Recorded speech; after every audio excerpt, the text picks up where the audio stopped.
Good morning. I'm Dave Taylor, returning to prune some of my apple trees. It's a beautiful morning. I guess it's March 11th, 2012 today. And these trees here are, they're 3 years old. We'll be looking at a Cortland tree first, and then a Sweet 16. Basically, my goal for today is to help promote the strength of and vigor of the root system, and I realize this will delay fruiting somewhat in these trees, but I want to also give the scaffold branches a nice strong head start so that they'll be able to better support the crop load once they do start fruiting, and just give a better overall structure to the tree and help really with distribution of sunlight. These are dwarf trees, so that might not necessarily be an issue, but I guess I can't help from tinkering with my trees somewhat. So, but as you'll see on the Cortland, we've really got it's 6 feet in height right now, being about 3 years old. I actually planted it 2 years ago, so I'm counting this third year as 3 years old because it probably spent 1 year at the nursery. But you'll see I've got a real nice whirl of various scaffolds to choose from here.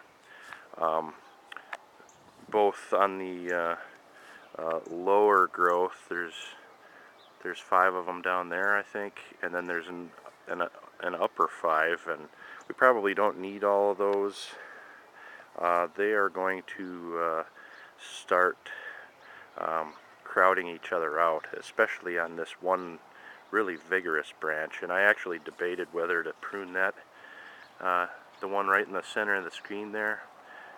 Debated whether I should prune that branch straight off because it's got 4 side branches on it already.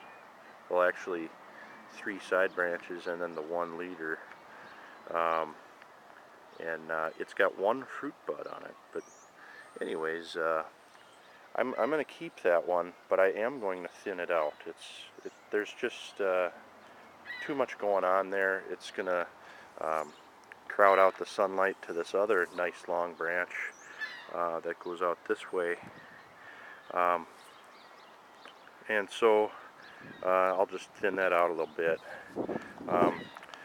Conversely, I've got a really thin area on this whole northern side here. I got 1 branch here, 1 branch here that actually split off, but there's really not much going on there, so I actually want to tip those to promote growth, so that they spread out a little bit better, because there's a whole lot of nothing going on this whole side almost.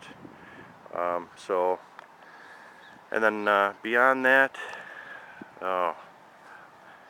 spare the neighbor's backyard there. I'm going to tip it to promote another whirl of branches up in this region, and then she should be done pretty much. I'm not going to tip all the side branches this year as I've done in previous years, because I think they really need to have a chance to grow out. They're kind of short as it is right now, so I'm going to let at least the lower ones grow. I'll actually probably end up tipping these upper ones just a little bit back, so that the lower ones can get better sunlight.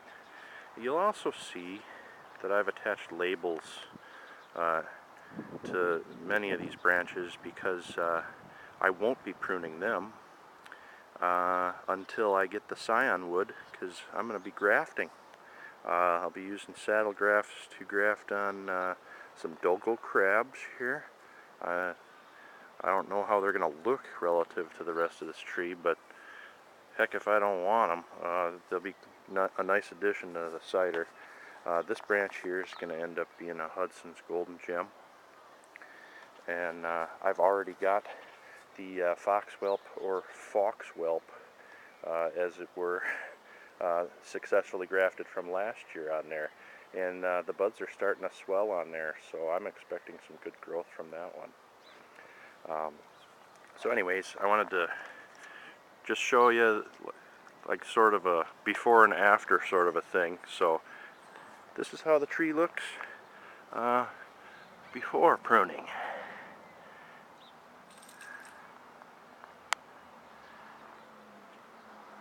So that's the Cortland. Sweet 16, not going to do much at all with this one, because there's not much I can do. It's such a small tree. This is the Sweet 16. Let's see if I can get my shadow out of the way. It's only 4 feet tall. It's got one branch that I've allowed to grow as an experiment off of the first foot of the tree. And I'm just going to let that go. Yeah, I think I'm just going to leave it alone. Just so it can fruit a little bit down there. There's a whole number of fruit buds on the trunk of the tree. And I think that's in response to stress, because this tree grows in the shade half the day, and my puppy attacked it the first year that it was alive and uprooted it a couple times. So it has been successfully replanted here, but its growth has been stunted considerably. Beyond that, this particular scaffold here that grows out this way is competing with the central leader. So that one, I've decided I'm going to prune it straight out. It's going to be taken out. So then what I'll be left with is 4 nicely spaced scaffolds, and those are all going to be grafted over to the Kingston Black variety, another cider variety.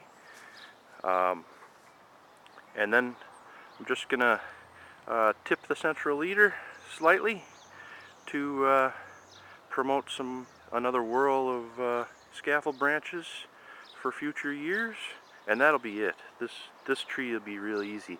But anyways, I am going to snip off a whole bunch of those fruit buds down at the bottom, because that's just way too much fruit bud going on, and any fruiting that this tree experiences is just going to stunt the growth.